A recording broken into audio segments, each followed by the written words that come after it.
ગુજરાતમાં 3 સિસ્ટમ સક્રિય 8-9 ઓગસ્ટે ભારે વરસાદની આગાહી.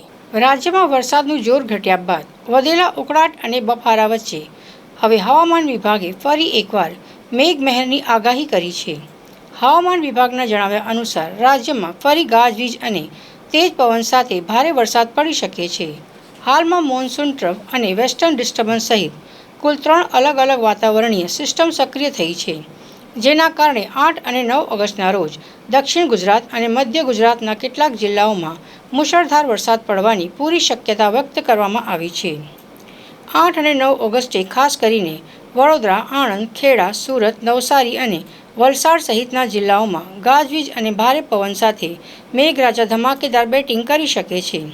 દરિયાકાંઠાના વિસ્તારોમાં પણ પવનની ઝડપ વધારે રહેવાની શક્યતા હોવાથી માછીમારોને સાવચેત રહેવા સૂચના આપવામાં આવી છે. હવામાન વિભાગે દક્ષિણ ગુજરાત અને મધ્ય ગુજરાતના વિસ્તારોમાં એલર્ટ જાહેર કર્યું છે. આ આગાહી બાદ અસહ્ય બફારાથી તો લોકોને રાહત મળી છે જ, સાથે જ ખેડૂતો માટે પણ વરસાદ સંજીવની સમાન સાબિત થઈ શકે છે.